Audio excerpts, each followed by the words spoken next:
all, let me introduce myself.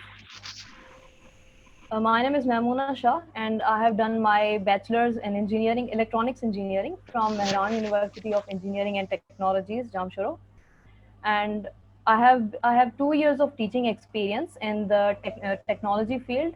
I have I have been a former lecturer at Hyderabad College of Science and Technology. Besides, currently I'm working as a credit admin officer at Zaraik Taraqqiyati Bank Limited. Besides that, I would like to tell you guys that I have 99.6 percentile score in GATE, which is the reason I'm telling you this is because the GATE test is actually comprised of the same kind of syllabus that your ability portion is made of. All right, let's move forward.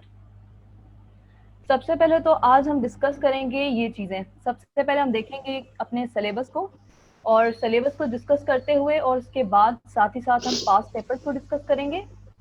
और ये दोनों चीज़ें देखते हुए हम ये देखेंगे कि हमारा जो सब्जेक्ट है जनरल एबिलिटी का, वो किस नेचर का है और किस लेवल की एबिलिटी हमसे जो है एग्जामिनर एक्सपेक्ट कर रहा होगा। ठीक, apart from that I will be telling you guys कि सोर्सेज कौन से फॉलो करने हैं तैयारी के लिए। साथ ही साथ आज जो मेजर हमारा पोर्शन होगा इस लेक्चर का वो होगा बेसिक मैथमेटिक्स पर। रूल्स जो होते हैं, लॉज होते हैं, मैथमेटिक्स की ऑपरेशंस होती हैं, वो लेक्चर प्रीटी बेसिक होगा आज का, क्योंकि आई हैव एक्सपीरियंस दिस।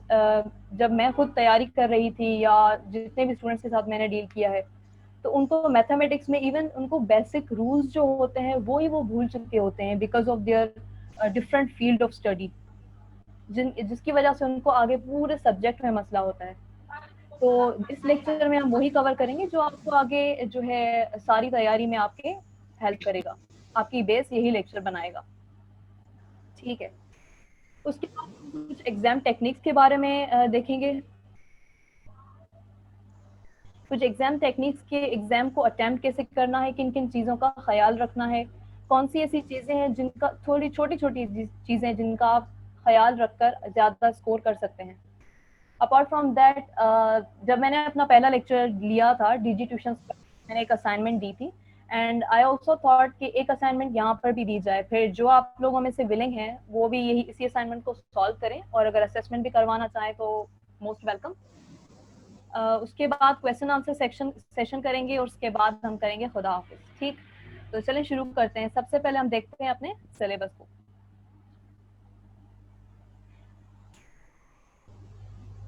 अब सिलेबस को अगर देखें तो जनरल एबिलिटी में हमारे आते हैं 3 पार्ट्स एक्चुअली। एक होता है quantitative ability and reasoning, number 2 is logical reasoning and analytical reasoning, उसके बाद हमारा थर्ड पार्ट होता है मेंटल एबिलिटीज का। अब देखिए सीएसएस में इस पार्ट में हमसे ये जो एबिलिटी रीजनिंग का ये चेक किया जा रहा है, इसमें ये बेसिकली देखना चाहते हैं कि आपकी लेवल क्या है, एज आप कितनी बेसिक मैथमेटिक्स जानते हैं, किस तरह से डील कर रहे हैं। अब अगर लेवल की बात की जाए तो ज़्यादा मुश्किल चीज़ें नहीं होती यहाँ पर, बिल्कुल बेसिक से कॉन्सेप्ट्स होते हैं। परसेंटेजेस आप बचपन से कैलकुलेट करते आ रहे हैं, angles, triangles, sets, remainders and equations, basic arithmetic होती है अगर आप क्वांटिटेटिव की बात करें तो। ठीक है, अब देखें यहाँ पे एक चीज़ नोटिस करिएगा कि सिलेबस में क्वांटिटेटिव एबिलिटी पार्ट में इन्होंने 4 बुलेट्स रखे हैं, यानी कि 4 बुलेट्स में इन्होंने डिफाइन किया है। यानी सबसे बड़ा पार्ट यहाँ पर अगर आप टेक्स्ट के लिहाज से देखें तो ये है। सेकंड नंबर पर 2 बुलेट्स हैं हमारे logical reasoning and analytical reasoning part में, और जो लास्ट पार्ट है उसमें एक ही बुलेट है। अब वैसे तो generally this is not a criteria to see कि which part is more important, but इस चीज को आप देखकर मैं आपको बताती हूँ कि जनरल एबिलिटी पोर्शन जो है फेवरेट होता है एग्जामिनर का। यहाँ से मोस्ट प्रोबेबली 20 मार्क्स का तो आपका पेपर आना ही आना है, यानी 40 में से 20 मार्क्स आपके यहाँ से फर्स्ट पार्ट में से बनेंगे। और उसके अलावा सेकंड पार्ट जो है यहाँ से भी 10 मार्क्स का आराम से सवाल आता ही आता है।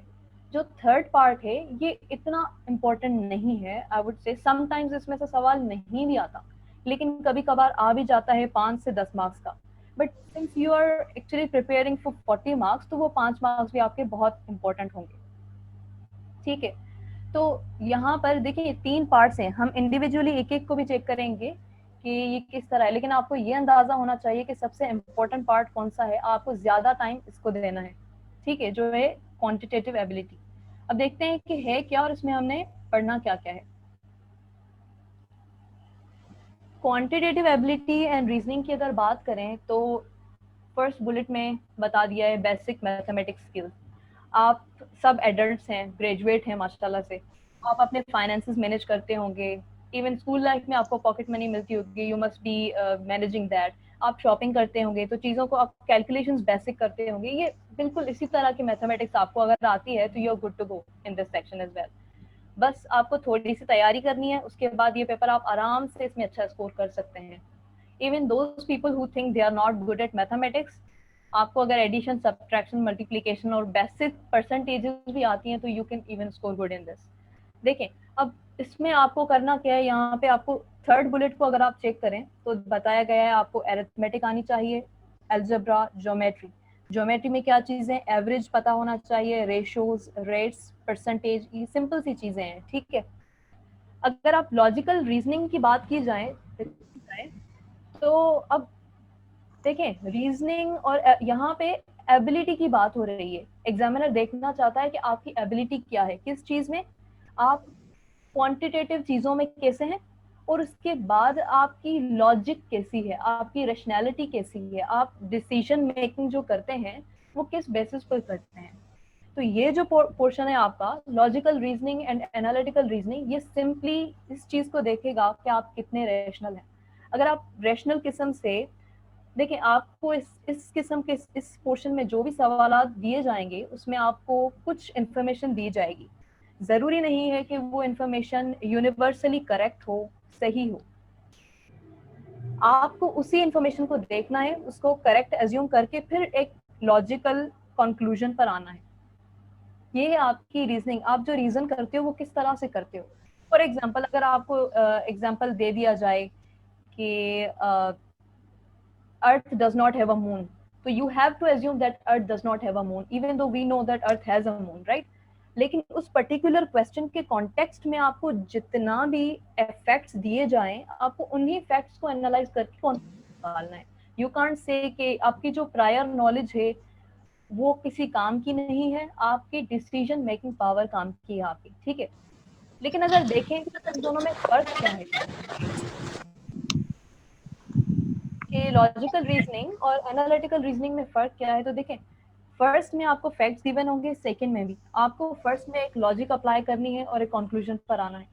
एनालिटिकल पार्ट में आपको एनालिसिस भी करना है। इसमें जरूरी नहीं है कि आप एग्जैक्ट डिसीजन एक उसमें से आपको पता चल जाए, you have to infer somethings कि अगर ये है तो ये हो सकता है। We will discuss this in detail further. इन दोनों का मैं एक एक क्वेश्चन भी आपको सॉल्व करके दिखाऊंगी, ठीक है। यहाँ जस्ट ये आइडिया है कि आपको पता होना चाहिए कि एक्चुअली आपसे एक्सपेक्ट क्या कर रहा है एग्जामिनर, ठीक है। अब आते हैं, देखें एक सवाल ये है लॉजिकल रीजनिंग का। अब गौर से देखिएगा लॉजिक में और एनालिटिकल में फर्क क्या है। यहाँ पर आपके पास है 3 स्टेटमेंट्स। एक स्टेटमेंट कह रही है कि Maryam is older than Alisha. दूसरी स्टेटमेंट कह रही है कि Saira is older than Maryam. And third statement is Alisha is older than Saira. अब देखें अगर मैं ये सवाल हल कर रही होती एग्जाम हॉल में तो what I would do is I would actually read the statements first. पहली 3 जो स्टेटमेंट्स हैं वो है मेरा डेटा सेट। मैं इस डेटा सेट को पहले पढ़ूंगी, उसके बाद मैं देखूंगी। अगर आप इसको देखें तो आपको अंदाजा होगा कि यहाँ पे लोगों की एज को कंपेयर किया जा रहा है, ठीक है। लोगों की एज को कंपेयर किया जा रहा है, यानी कोई छोटा होगा कोई बड़ा होगा एज में, और यहाँ पे 3 लोगों की बात हो रही है, मरियम, अलीशा और सायरा। पहली अब यहाँ पे आप क्या करेंगे, यहाँ पे टेक्निक ये है कि आप इनको असेंडिंग या डिसेंडिंग ऑर्डर में सेट करेंगे। I would like to do it in ascending, ठीक है। ये देखें पहली स्टेटमेंट कह रही है कि मरियम बड़ी है अलीशा से, तो I would say E is for Alisha, ठीक है। Maryam is older than Alisha.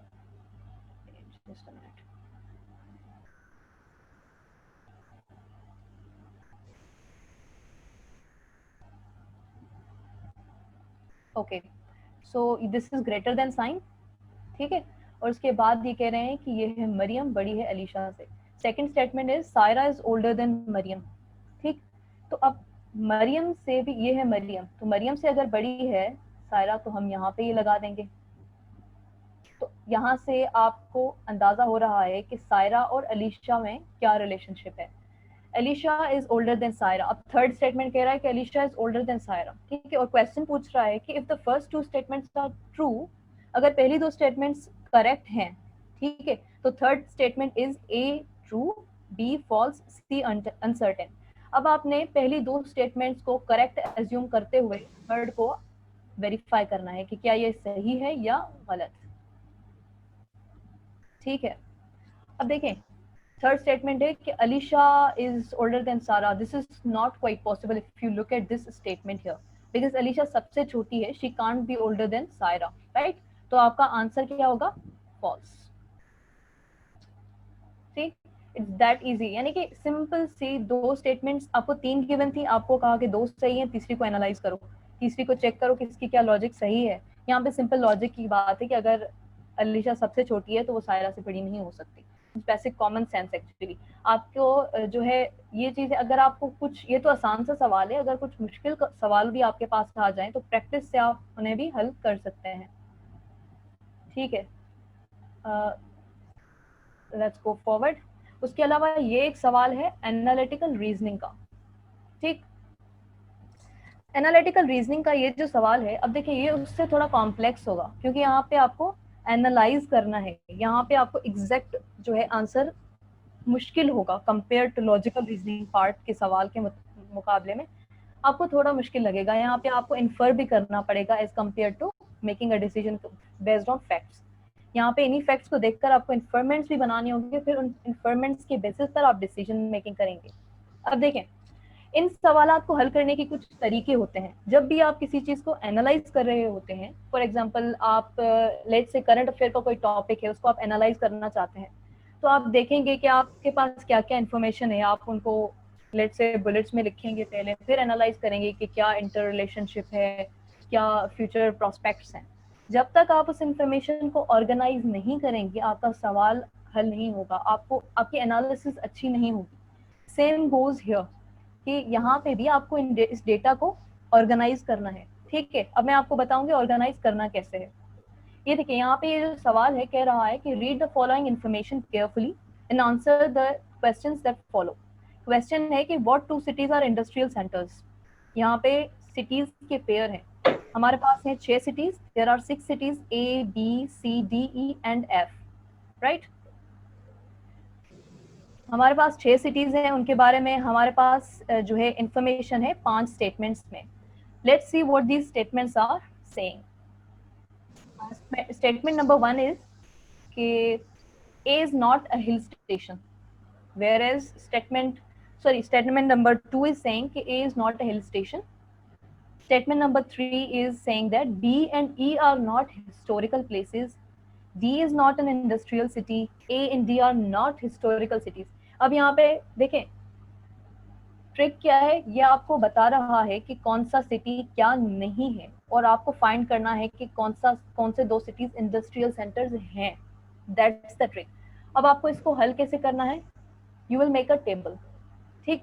आप एक टेबल बनाएंगे। अगर आप डेटा सेट को देखें तो आपके पास 3 कैटेगरीज हैं, एक hill station, historical places and industrial, right. There is no fourth category, so what you will do is you will make a table जिसमें आप देखेंगे कि इंडस्ट्रियल, हिस्टोरिकल और हिल स्टेशन एक तरफ होंगे, horizontally and vertically you will name the cities from A to F. फिर आपने क्या करना है, वन बाय वन एक स्टेटमेंट को देखते हुए यहाँ पे इन जो स्लॉट्स हैं, ये स्लॉट फॉर एग्जांपल हो गई, सिटी ए इंडस्ट्रियल है या नहीं, यहाँ पर आप यस और नो एंटर करेंगे।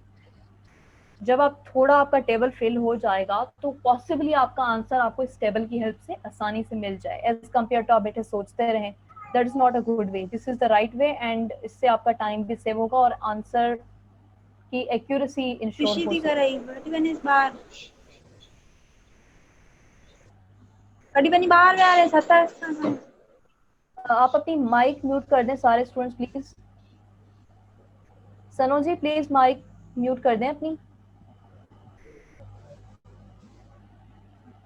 ओके अब देखें, statement number 2 is A is not a hill station. Let's go to the table and enter this data. A is not a hill station, so I will make a cross here, right? A is not a hill station. उसके बाद second statement पर जाएंगे. B and E are not historical places. We will go to the table. B is not a historical place. We will cross it, and E is also not a historical place. Cross, right? उसके बाद D is not an industrial city. D is not an industrial city. We will cross that one as well. अब देखें, A के बारे में हमें एक information इन्होंने दी कि ये हिस्टोरिकल स्टेशन, हिल स्टेशन नहीं है. दूसरी इन्फॉर्मेशन स्टेटमेंट नंबर 5 और 6 से दे रहे हैं. A and D are not historical places. We will enter that as well. A is not historical and D is also not historical city.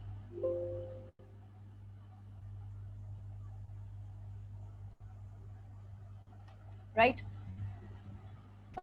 Let's go and look at our last statement. A and B are not alike. A और B एक जैसे नहीं है.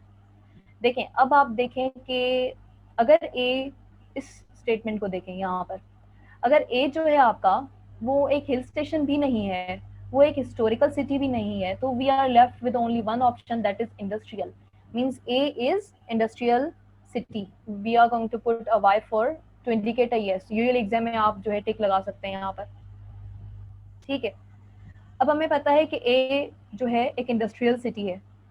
ये हमने एक informant बनाई. ठीक है, हमने देखा कि क्या A नहीं है, हिल स्टेशन नहीं है, हिस्टोरिकल प्लेस नहीं है. फिर हमने इससे ये इन्फर किया कि A जो है इंडस्ट्रियल है, probably, most probably, because there is no other category here in this question. और लास्ट स्टेटमेंट को अगर देखें तो कह रहा है कि A and B are not alike. तो यानी कि अगर A इंडस्ट्रियल है तो B इंडस्ट्रियल नहीं है. We found another X. अगर आप B को देखें तो अगेन सी एक कॉलम खाली है. अगर B इंडस्ट्रियल नहीं है, हिस्टोरिकल भी नहीं है, तो एक हिल स्टेशन होगा. ठीक है. So now we know what is A and what is B. अब देखें, अब आपकी स्टेटमेंट्स हो गई हैं complete and we don't have any more data to fill this table, so we have hit a dead end. ठीक है. अब वापस चलते हैं अपने क्वेश्चन के पास.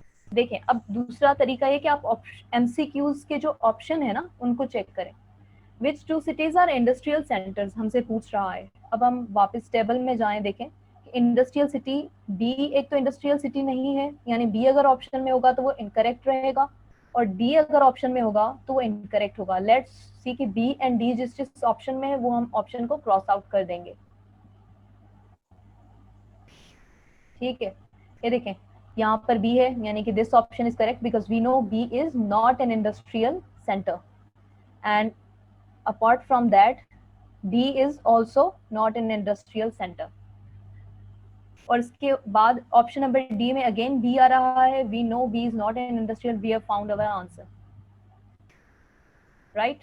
इस तरह से आप डेटा को एनालाइज करते जाएंगे and suddenly you will be able to find your correct answer. अब अगर आप इस तरह से सवालों को हल करना जानते हो तो लॉजिकल पार्ट जो है वो भी आपको फुल कैश मार्क्स मैथमेटिक्स की तरह ही देगा and you will be fully confident after attempting the paper कि आपके इतने मार्क्स आ सकते हैं. ठीक है. ये था एनालिटिकल रीजनिंग का क्वेश्चन और इससे पहले मैंने आपको लॉजिकल रीजनिंग का क्वेश्चन करवाया. अब देखते हैं मेंटल एबिलिटी पोर्शन को.